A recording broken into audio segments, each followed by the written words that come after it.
तो आइए दोस्तों, आप सभी का स्वागत है रोजगार विद खुशी चैनल पर। मेरा नाम मनोज, मैं आप सभी का स्वागत करता हूं। तो आज जो हम पढ़ेंगे वो वैदिक सभ्यता का, जो आज मैंने चूज़ किया है वो इतिहास का वैदिक सभ्यता पार्ट चूज़ किया है। तो आज हम वैदिक सभ्यता पढ़ेंगे। तो वैदिक सभ्यता के बारे में थोड़ी सी बेसिक जानकारी भी समझ लें। अगर हम देखें तो इतिहास में काफ़ी लंबे, सिंधु सभ्यता के बाद काफ़ी लंबा टाइम गैप रहा है। तो इस बीच में कोई सभ्यता नहीं आई है। अगर देखें तो सिंधु सभ्यता का पतन लगभग 1700 BC के आसपास ख़त्म हो गया था। लगभग सिंधु सभ्यता पतन हो गया था सिंधु सभ्यता का। अगर उसके बाद देखें तो 1500 BC तक कोई भी सभ्यता का जन्म नहीं हुआ, और 1500 BC के आसपास एक सभ्यता का जन्म होता है, वह है वैदिक सभ्यता, जिसे वैदिक सभ्यता नाम दिया जाता है।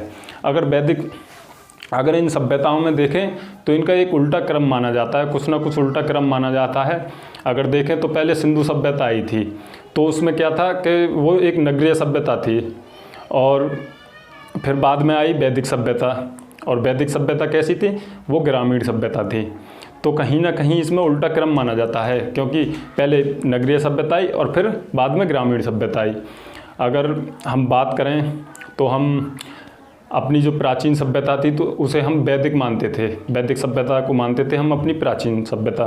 लेकिन जब खुदाई के बाद हमें संपूर्ण जानकारी मिलने के पश्चात हमें पता चला कि वैदिक सभ्यता हमारी पुरानी सभ्यता नहीं है, और सिंधु घाटी सभ्यता हमारी प्राचीन सभ्यता है। और वो हमारी भारत की प्राचीन सभ्यता नहीं बल्कि विश्व की सबसे प्राचीन सभ्यता है। तो आइए दोस्तों, आज चलते हैं हम वैदिक सभ्यता का जो पूर्ण काल माना जाता है वो 1500 BC से 600 BC तक माना जाता है। और अगर देखें तो इसमें जितने वेदों का वर्णन किया गया है, तो वेदों के आधार पर ही सभ्यता का गठन किया गया था। तो अगर देखें तो 4 वेद हैं, चारों में देखें ऋग्वेद, सामवेद, यजुर्वेद और अथर्ववेद। अगर जिस काल में वैदिक सभ्यता को भी 2 भागों में बांटा गया है, और वो है पूर्व वैदिक काल और उत्तर वैदिक काल। अगर पूर्व वैदिक काल को देखें तो और एक नाम से जानते हैं ज़्यादातर, ऋग्वैदिक काल।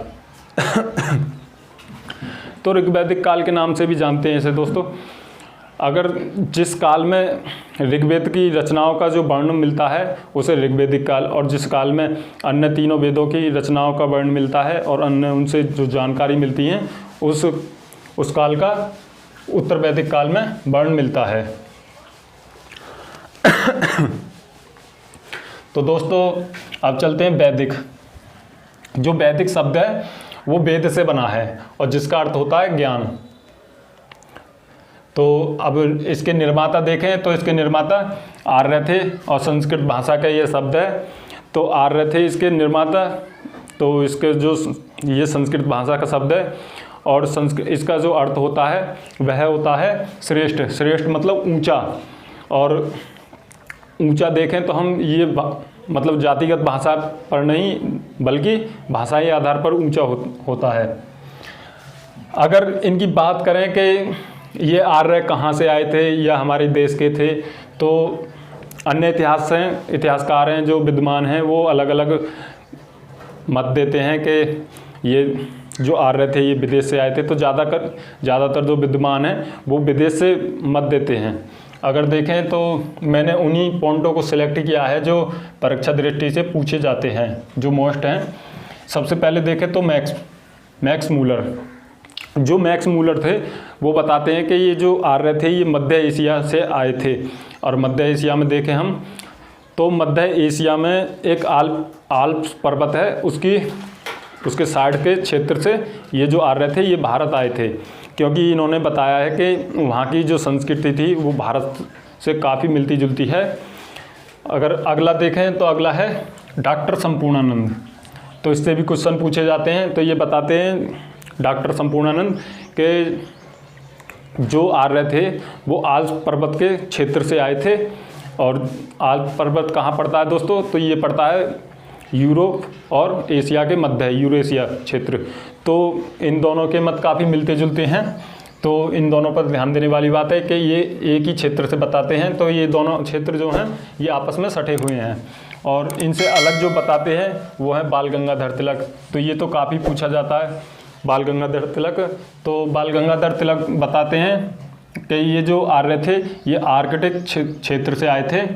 और आर्कटिक क्षेत्र देखें तो ये पृथ्वी है, पृथ्वी पे जो ऊपरला भाग है इसे आर्कटिक क्षेत्र कहते हैं या उत्तरी ध्रुव कहते हैं। तो ये बाल गंगाधर कहते हैं कि ये उत्तरी ध्रुव से आए थे। अगर क्वेश्चन में पूछ लिया जाता है कि उत्तरी ध्रुव से आने वाले आर्य किसने मत दिया है, तो वो बाल गंगाधर तिलक ने दिया है। अगर चौथे की तरफ चलें तो चौथा है स्वामी दयानंद सरस्वती। तो स्वामी दयानंद सरस्वती एक भारतीय इतिहास में समाज सुधारक के रूप में ही प्रसिद्ध रहे हैं। तो इन्हें देखें तो इनका मत रहा है कि जो आर्य आए थे वह तिब्बत से आए थे, तिब्बत क्षेत्र से। तो दोस्तों ये आपको याद हो गया होगा। अगर आपको याद नहीं हुआ है तो लगभग 2 बार वीडियो को देखें तो आपको पक्का याद हो जाएगा। तो अगर देखें तो इसमें स्रोत, अगर वैदिक सभ्यता में स्रोत की बात करें तो दोनों स्रोत मिलते हैं, साहित्यिक स्रोत भी मिलते हैं और पुरातात्विक स्रोत भी मिलते हैं। तो पुरातात्विक स्रोत का मतलब है जो खुदाई से मतलब रखते हैं, क्योंकि उसमें लिखित साक्ष्य नहीं मिलते। खुदाई से जो मिलते हैं, जो भी वस्तु मिलती हैं, अन्य उपकरण मिलते हैं, तो वो पुरातात्विक स्रोत में आ जाते हैं। और साहित्यिक स्रोत में जो होता है वो लिखित स्रोत होते हैं और जिन्हें पढ़ा भी जा सकता है। तो अगर देखें तो पुरातात्विक स्रोत पर, तो पुरातात्विक स्रोत में एक वोंगाज कोई अभिलेख मिला है, लगभग 1400 BC के आसपास ये अभिलेख मिला है। तो इस अभिलेख में देवताओं का वर्णन मिलता है। तो दोस्तों न जाने कितनी बार ये क्वेश्चन पूछ लिया गया है कि जो वोंगाज कोई अभिलेख है उसमें किस किस देवता का अभिलेख मिलता है, उल्लेख मिलता है, तो वो आज जानेंगे। तो सबसे पहले 4 नाम याद रखने हैं आपको दोस्तों, एक इंद्र, वरुण और मित्र और नासत्य। तो इन चारों देवताओं का इसमें उल्लेख मिलता है। कौन कौन से? इंद्र, वरुण और मित्र और नासत्य। तो इन चारों देवताओं का इसमें उल्लेख मिलता है।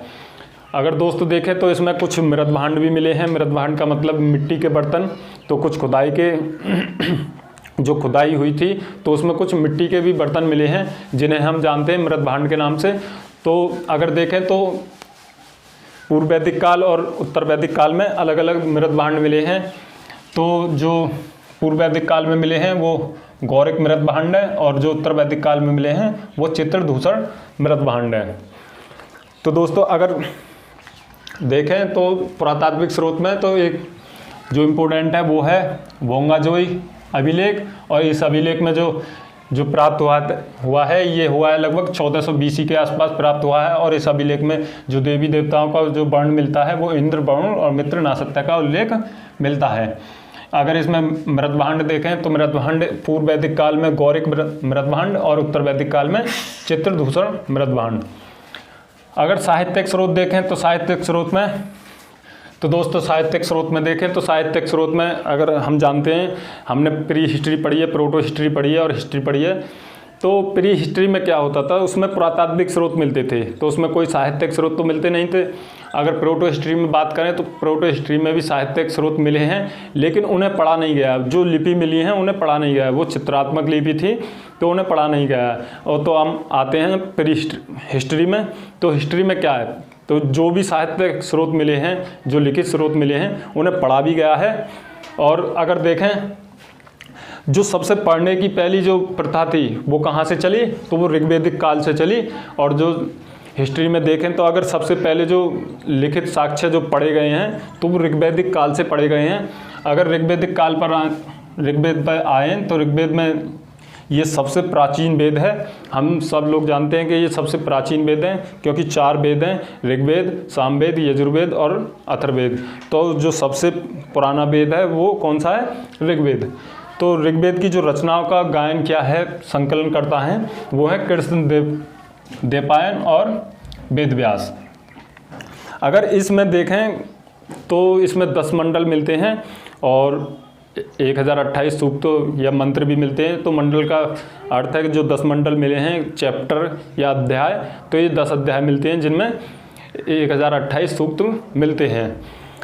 अगर बात करें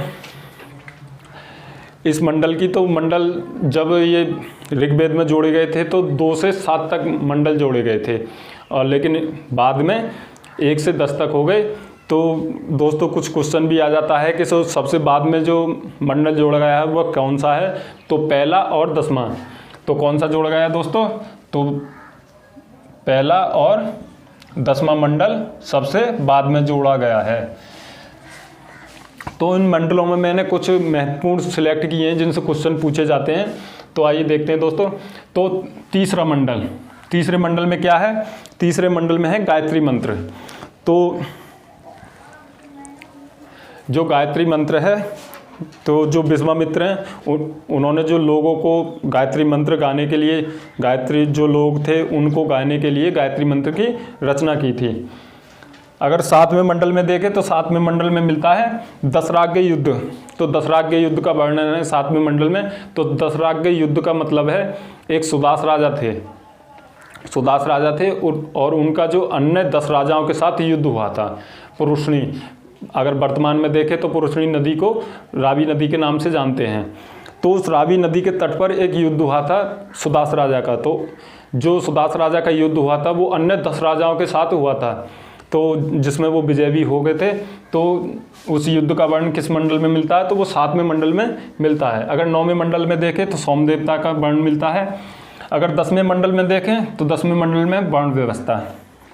तो दोस्तों 10वें मंडल में हमने पढ़ा है कि वर्ण व्यवस्था, अगर हमने पिछली वीडियो में भी बताई है कि वर्ण व्यवस्था का जो वर्ण है वो कहाँ मिलता है, तो वो सबसे पहले वैदिक काल से शुरू हुआ। तो वो 10वें मंडल, ऋग्वेद में 10वें मंडल में मिलता है वर्ण व्यवस्था। वर्ण व्यवस्था का मतलब है कि 4 वर्ण, जो लोग थे वो 4 वर्णों में बटे हुए थे।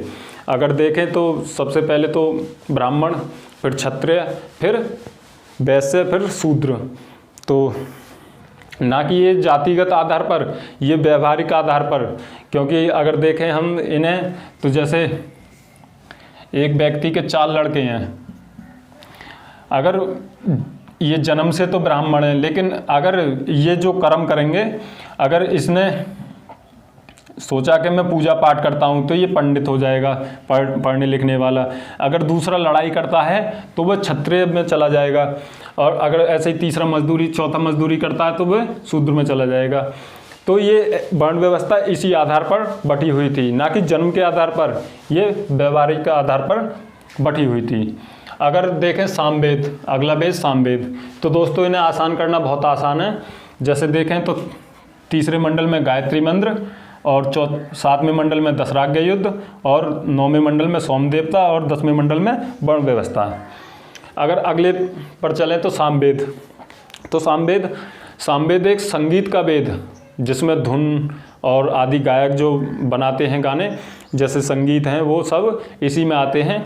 तो इस सामवेद को भी हम प्राचीन वेद मान सकते हैं, क्योंकि ये इतना बाद में नहीं आया था, ये भी ऋग्वेद के तुरंत बाद ही आ गया था। क्योंकि जो ऋग्वेद की रचना हैं जिन्हें गाया जा सकता है, तो वो गाने का जो पूर्ण वो हुआ है वो इसी में हुआ है, सामवेद में। और इसे 7 स्वरों का भी वेद कहते हैं। अगर बात करें यजुर्वेद की, तो यजुर्वेद में जो यज्ञों का विवरण मिलता है वो यजुर्वेद में मिलता है। और यज्ञों के अन्य भी महत्वपूर्ण जो अलग अलग जानकारी हैं उनसे अलग, तो वो भी सब इसमें यजुर्वेद में मिलती हैं। तो इसे गद्य और पद्य का भी वेद माना गया है। अगर बात करें अथर्ववेद की, तो ये सबसे बाद का वेद है, ये सबसे बाद में आया था ये वेद। तो इसमें क्या है कि इसमें जादू टोने, वशीकरण, ये जितने भी जादू टोने से संबंधित बातें हैं वो सब इसी में की गई हैं। लेकिन अगर इसे देखें तो इसको ब्रह्मा वेद या श्रेष्ठ वेद भी कहा गया है, और ये सबसे बाद में जोड़ा गया था। तो हम इसे याद कर सकते हैं, सामवेद को संगीत वेद के नाम से, और यजुर्वेद को इसमें यज्ञों का विवरण मिलता है, विधियों का वर्णन मिलता है, और इसे गद्य और पद्य का वेद भी कहा जाता है। अगर अथर्ववेद को देखें तो अथर्ववेद एक सबसे बाद का वेद था, जिसमें जादू टोना और वशीकरण की बात कही गई है। अगर इसको देखें तो ब्रह्मा वेद, तो इसे ब्रह्मा वेद के नाम से भी जानते हैं और श्रेष्ठ वेद के भी नाम से जानते हैं। अगर दोस्तों बात करें इसके जो गायक थे और जो इन वेदों के जो गायक थे, उपवेद थे और उपनिषद थे, आरण्यक थे, तो उनकी बात करें तो मैंने एक टेबल बनाई है जिसे जो ये स्ट्रक्चर है इसे देखकर आप अच्छी तरीक़ा से समझेंगे। तो सबसे पहले मैंने ये वेद का क्रम सजाया है, क्योंकि अगर एक क्रम में पढ़ेंगे तो जल्दी याद हो जाएंगे। तो अगर देखें तो सबसे पहले मैंने जो पुट किया है वो ऋग्वेद, सामवेद और यजुर्वेद और अथर्ववेद। तो ऋग्वेद में देखें तो ऋग्वेद में दोस्तों जो इसके गाता थे या अध्येता थे वो थे होत्र, और जो सामवेद में थे वो थे उद्गाता। और यदि यजुर्वेद में देखें गायक या अध्येता तो वो थे अथर्वयु, और अथर्ववेद में देखें तो वो थे ब्रह्मा। अगर इनके उपवेद के पर आए तो ऋग्वेद का जो सबसे उपवेद है वो है आयुर्वेद, और जो सामवेद का है वो है गंधर्ववेद, और जो यजुर्वेद का है वह है धनुर्वेद, और जो अथर्ववेद का है वह है शिल्पवेद। अगर उपनिषद पर आए तो जो ऋग्वेद का है वह है कौतकी और ऐत्रेय, और सामवेद पर आए तो सामवेद के हैं कैन और छांदोग्य, और जो यजुर्वेद के हैं वो हैं तैत्तिरीय और मैत्रेय भी, और अथर्ववेद पर आए तो मांडुक्य, प्रश्न, मुंडक। अगर इनकी बात करें आरण्यक की तो आरण्यक में ऋग्वेद में तो यही रहेंगे कौतकीय और ऐत्रेय, और सामवेद में अगर बात करें तो जैमिनीय और छांदोग्य है, क्योंकि छांदोग्य यहाँ भी है, छांदोग्य यहाँ भी है, तो बस इसमें अंतर क्या है, यहाँ कैन है उपनिषद में और आरण्यक में जामन्त्य है, जामनीय है। अगर यजुर्वेद में बात करें तो तैत्तिरीय दोनों में एक है, और इसमें आरण्यक में याद करना है शतपथ। बस उपनिषद में मैत्रेय भी है और इसमें शतपथ है। अगर अथर्ववेद की बात करें तो इसमें आरण्यक का कोई संबंध नहीं मिलता है। तो दोस्तों आपको ये टेबल समझ में आई होगी, और एक बार फिर रिवाइज कर लें तो जो वैदिक सभ्यता है वो जिसका पूर्ण काल है वो 1500 BC से लेकर 600 BC है, और जो इसको भी दो भागों में बांटा गया है, और दो भाग है पूर्व वैदिक काल जो 1500 BC से 1000 BC 1000 BC, और जो दूसरा भाग है उत्तर वैदिक काल, और उत्तर वैदिक काल जो रहा वो रहा 1000 BC से 6000 BC। अगर इसकी बात करें पूर्व वैदिक काल की तो इसे ऋग्वैदिक काल भी कहते हैं, और इसमें जो वैदिक हैं वे वैद शब्द से बना है जिसका अर्थ होता है ज्ञान, और अगर निर्माता देखें तो आर्य हैं, और ये संस्कृत भाषा का एक शब्द है। जैसे श्रेष्ठ का मतलब ऊंचा, ना कि जातीय आधार पर, मतलब भाषाई आधार पर ऊंचा। अगर इन आर्यों का मूल निवास देखें तो ये कहाँ से आए थे, तो जो विद्वान हैं वो अलग अलग तर्क देते हैं। तो ज़्यादातर जो मत मानने वाला है वह है मैक्स मूलर का, ये मध्य एशिया से बताते हैं। तो ज़्यादातर जो विद्वान हैं इसी पर पूर्ण रहे हैं। तो दोस्तों ये जो क्वेश्चन है ये काफ़ी इनसे पूछे जाते हैं। अगर स्रोत पर देखें तो इसमें दोनों स्रोत मिलते हैं, साहित्यिक स्रोत भी और पुरातात्विक स्रोत भी।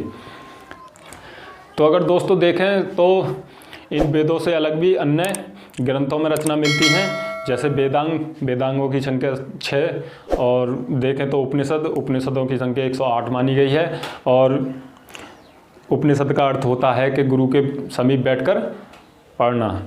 और अगर उपनिषदों में भी देखें तो बहुत प्रसिद्ध भी रहे हैं। तो जैसे देखें तो जो भारत का राष्ट्रीय वाक्य है सत्यमेव जयते, वो मुंडको उपनिषद से लिया गया है। तो लगभग आप सभी लोग जानते होंगे इसे।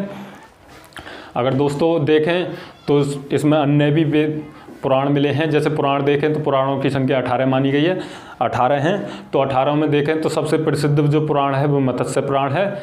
और अगर इसके अलावा भी देखें तो काफ़ी प्राचीन पुराण हैं, जैसे विष्णु पुराण, शिव पुराण, तो आदि भी पुराण हैं।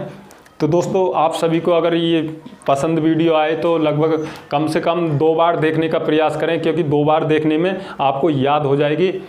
क्योंकि एक बार में याद करना थोड़ा कठिन हो जाता है, 2 बार में अक्सर याद हो जाती है। तो 2 बार देखने का प्रयास करें इस वीडियो को। तो दोस्तों इस चैनल को लाइक, सब्सक्राइब और शेयर भी करें अपने दोस्तों को। और थैंक यू दोस्तों।